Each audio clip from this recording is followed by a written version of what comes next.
Question 5, use the given logarithmic function to answer the following questions. So we have the natural log of x minus 5 plus 1. We want to know the domain and range, the x-intercept as an ordered pair, that means a point. And then when we look at the graph, we're going to enter the shifts. So I can already tell by looking at the equation, the plus or the minus 5 means a right shift horizontally. So we're actually going to do horizontal shift plus 5 and then a vertical shift plus 1. That sign is the same. It goes up 1, but horizontal is opposite. And I'm going to graph it in Desmos just so I can see. I have natural log of x minus 5 and then plus 1. And that graph does match the one we graphed. And I like to graph it anyway, just so I can look at domain and range. Right, so our asymptote is now at x equals 5. So that's going to be our starting point on our domain. We're going to start at x equals 5. That's our asymptote. So it's not included because it's an asymptote. And then how far right does the graph go? Forever. Forever means infinity. So our domain's 5 to infinity.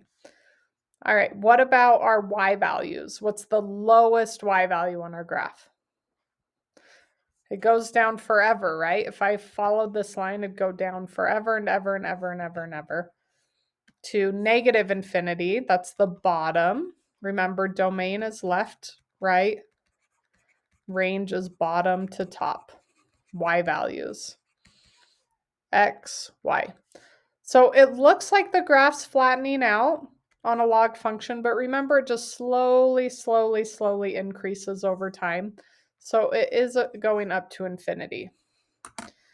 Okay, and our x-intercept is right here. We're going to have to solve for it because it's a decimal. So to find the x-intercept, we solve when y is 0. So let's do that. So there's my function set equal to 0. I'm going to solve for x. So minus 1. And then how do we get rid of a natural log? We're back to our solving. Remember, we raised to the power of e on both sides. So e to the natural log is 1. And then we bring down the x minus 5. So my last step to get x by itself is plus 5. So x equals e to the negative 1 plus 5, and I'm going to put that in the calculator and make sure I did it right. See how those match? But this is exact, and that is a rounded decimal. So we're going to keep the exact value because it doesn't tell us to round. Okay, so domain goes 5 to infinity. Range goes negative infinity to positive infinity. And then our ordered pair is e to the negative 1. That's showing in bat. I wonder if I need to use the e in here. No, maybe it's just because I had the parenthesis.